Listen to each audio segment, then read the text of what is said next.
water supply would be from year to year.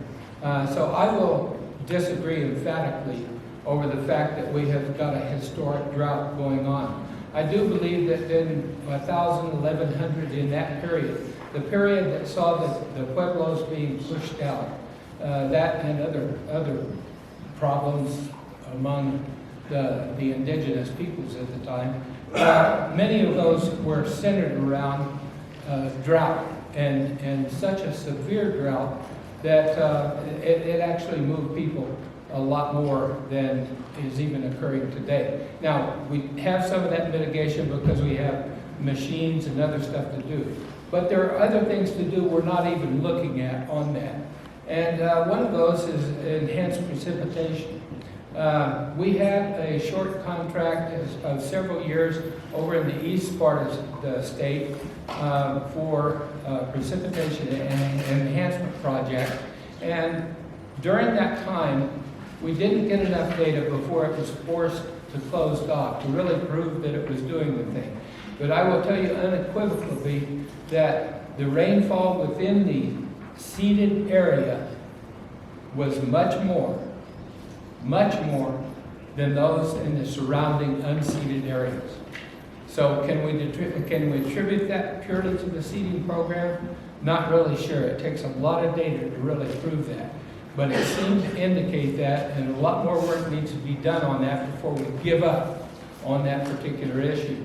Now, the other thing that I have an issue with was, in my work, we were involved in a lot of cases with irrigation projects and water projects, modification of Santa Cruz Dam, Costilla Dam, and those things have got to be really hammered down, that we've got to be tight and secure on how we are conveying our water and how we're preserving it for use.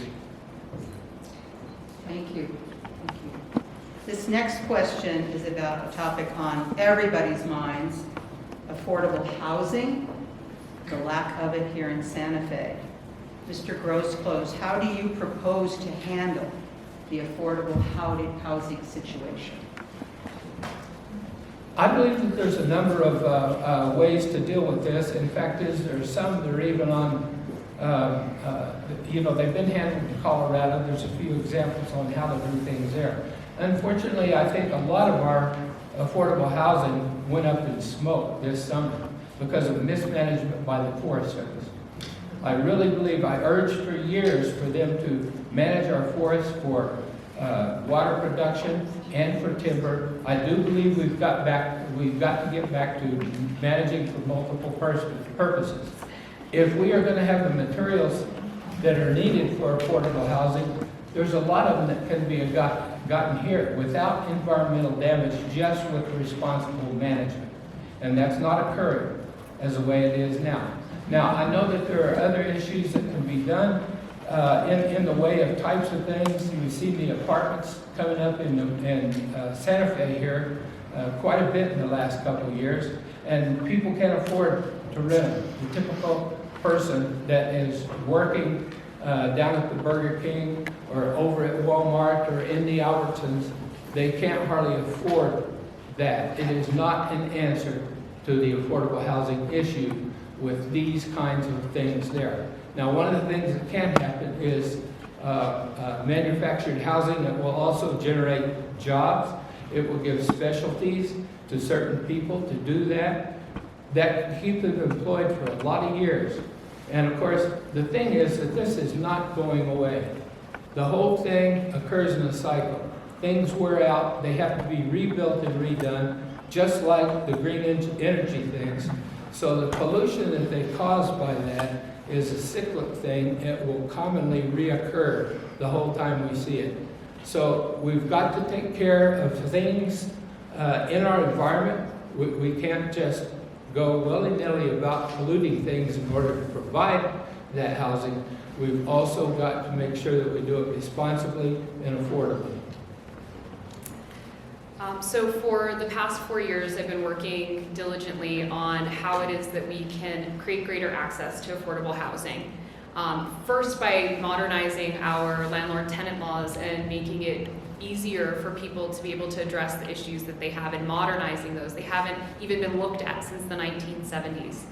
For the very first time, New Mexico is now investing in affordable housing. We've actually created a fund starting at $25 million estimated per year. We take 1% of the severance tax permanent fund for affordable housing now. It's the first time ever. We just passed that law this past session. It's the first time the state is now actively investing in our future.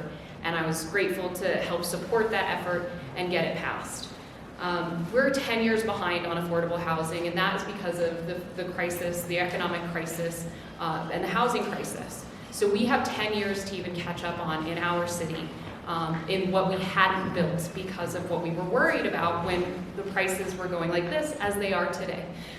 So what we have to deal with right now is building despite the challenges that we have in affordability for everybody, and that includes the builders. I've been working with contractors, builders to help move things through the cycle of building because there's a lot of red tape happening at the city, the county, and the state level that we can actually streamline. So that's number one. Number two is being able to have the funding that makes it actually affordable so that people can move in who are on salaries from minimum wage and living wage all the way up to high salary positions in our local area, all living communally. But also being able to understand that there are new innovations happening every single day that makes it more affordable, from hempcrete to other ways of being able to build more flexibly and more affordably. And so I'm looking to all those solutions to ensure that we build the future here in our district and responsibly by making it affordable. Thank you. Another issue on our minds, and I'm sure you've had this question addressed to you many times, and we'll start with you, Ms. Romero. What do you propose to address the rising crime rate in New Mexico? So again, for the past 4 years, we've been trying to figure this out as a state and looking very critically at how it is that we will be able to address the roots of crime in our state, which start from trauma, education, lack of education.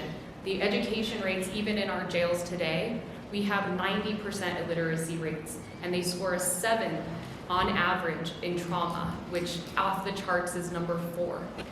So we have a historic issue with those that are currently in our criminal justice system. So when we look at how it is that we've been able to even address it, those budgets have decreased every single year, including probation and parole, and how it is that we actually even run our prison systems in New Mexico.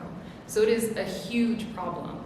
I sit on the Courts, Corrections, and Justice, and it's one of the hardest issues to get funding for. Meanwhile, we've still increased, of course, our cops on our streets at the state level, and we've been able to fund ensuring that we have proper police everywhere from Espanola to Santa Fe and in between. These are big issues, even on our tribal lands, of having public safety available to folks, but also public safety that addresses the needs of people in the crises or whatever situation they're in. Santa Fe is a real model for people in mental health crises that have a team of people, not cops, but those that can come in and actually help people de-escalate a situation. We now have gun safety laws that if you're a domestic violence offender, we take those guns out of the home and make sure that folks are not a threat to the people in that home. So we've been trying to put the tools together for those in those crisis situations, but we must address the problem of our prison, probation, and parole systems as a state and get serious about it. I have not been able to get much traction with my colleagues in the state. That said, we'll continue to fight for reform and being able to make sure that we do this properly. Thank you. Mr. Groseclose? Yes, I have some strong opinions to that. First of all, I'd like to thank Andrea for bringing to the forefront our issue with education as being a primary driver in crime. I also want to add the issue of open borders and unrestrained fentanyl streams flowing through our state to the rest of the United States. Part of the problem we've got in this state is that we're not holding criminals accountable. Over 50% of those that were arrested for crimes, I believe I read this not too long ago, have been released or failed to be prosecuted by the DA in Albuquerque. That is not going to solve the problem, just to turn people out. That's going to create additional problems. We need to make the sentence fit the crime. As far as that on gun control, I was lectured quite a bit by a person from California on the difference between gun control and gun violence.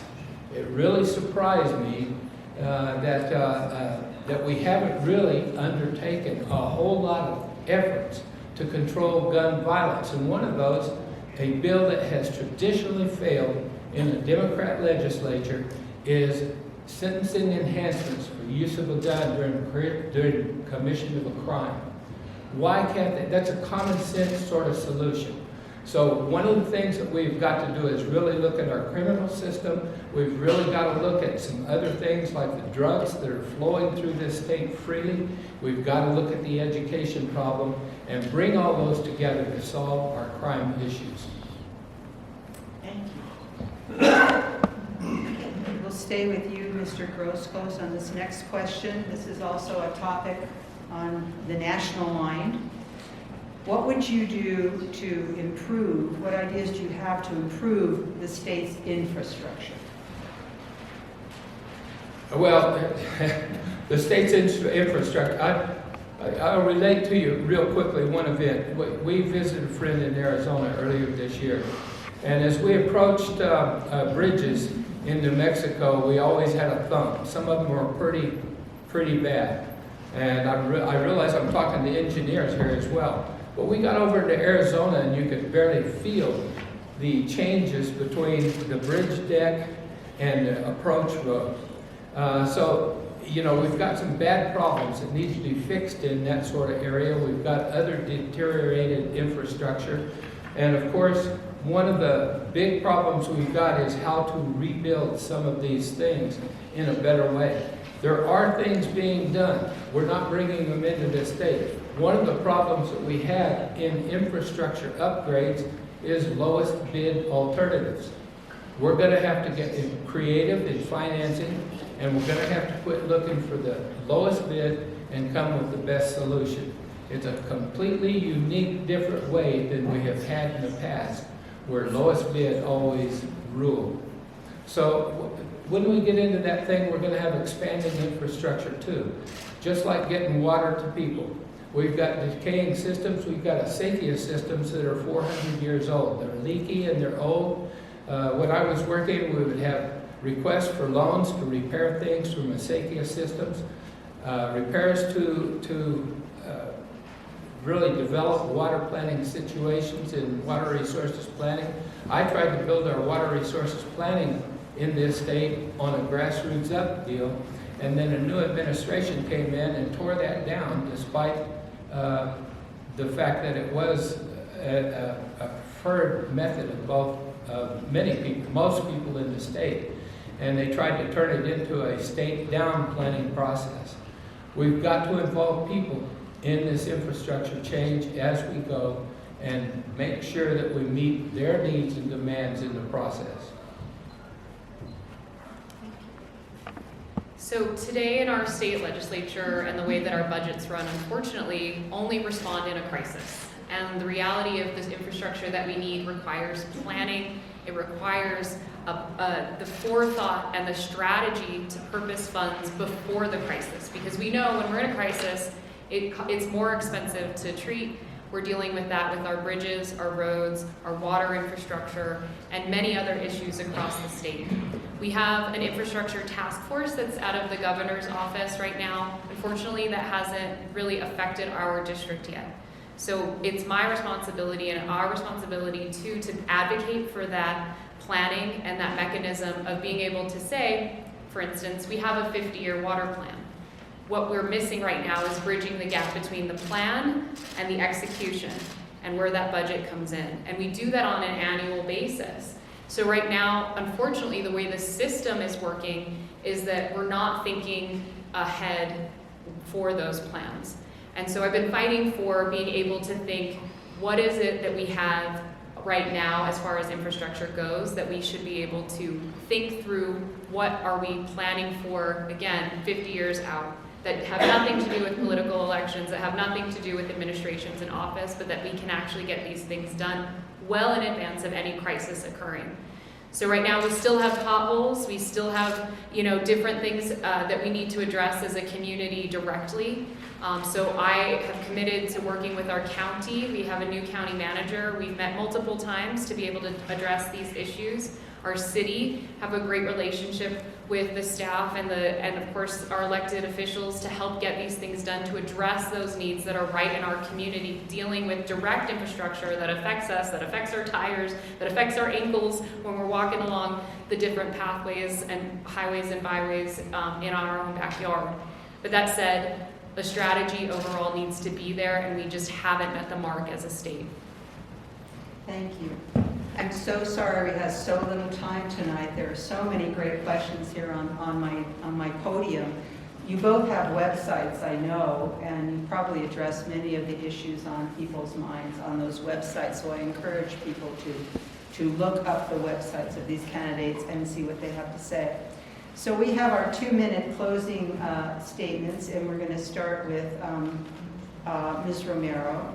And I've asked you to think about what is the message that you would like people to take away when they're thinking about voting for this district candidate. Thank you. Well, again, it's been an absolute honor to be your representative and to cast votes on behalf of our community for the best interest of our community. Hearing the thoughtful, emails to phone calls to messages that we've gotten in support of the trajectory that we've been on in the 4 years that I've been able to serve. Been able to cast votes on behalf of teachers, increasing salaries, creating free college mechanisms, being able to pass historic budgets that reinvest in our future as New Mexicans, legalizing cannabis, being able to focus on water data, modernizing the systems of our government and making sure that we can get the job done. From everything from gun safety to ensuring that a woman's right to choose is protected in perpetuity. It's our job as a community to come together in hard times and of course in times of celebration. And where we are as a state, I truly believe in where we're headed, and it's an honor and a privilege to see what it is that we've seen come to fruition, not only in our district but across the state, working with people everywhere through our state, in our state legislature. Having the hard discussions is something that I enjoy because I get to fight for our people. I get to fight for our families and fight for the things that we deserve, and that I believe in the potential of every single person and of the place that we live. I'm a product of our district. I'm a product and a proud Norteña in how it is that we move forward. And as somebody who knows what has gone on and taken the time and effort and energy over the past 4 years to get in depth into what it is we need to move forward, I would love to continue that work. Again, it's the honor of my life to do that work and to fight for what we believe in as New Mexicans. And I humbly ask for your vote, and I look forward to seeing you all at the polls. Thank you. Mr. Groseclose. As a native New Mexican, it really breaks my heart to see the condition of our state and the decay that has occurred during this current administration. We're 50th in education. We're 44th in economy, and that's only because of the oil and gas industry that our government is trying to kill.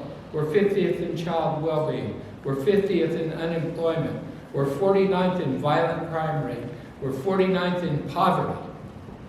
Why are these issues here? And we've had 4 years, no progress on any of these issues. We're hearing things being talked about now that they've been called to their attention, but nothing has happened to help those low-ranking issues in the entire 4 years of the current administration. We need a change. We need to start again. We need to get purpose-driven people into our government. We don't need some of these issues to be negotiable, I guess I would say. Where we have, many times we've solved things in the past with no difference between right and wrong, but shades in between. We need to go for the right. We need to start with beginning to reorient our entire society toward building for a better future, and that begins with jobs and education. We've got to deal with the crime that's in our neighborhoods. We've got to deal with the drugs that are devastating our youth. We need change. Thank you for listening here, for being here tonight. I would appreciate your votes, and we look forward to serving you in the future. Thank you both very much for your participation this evening and your patience. And thank you, members of the audience, as well. This forum will be available for live streaming on the New Mexicans website and on the League of Women Voters of Santa Fe County's website. Most of all, make sure to make your voice heard in this election by voting now at early locations around the county or at the polls on November 8th. Go vote. Thank you. Good night.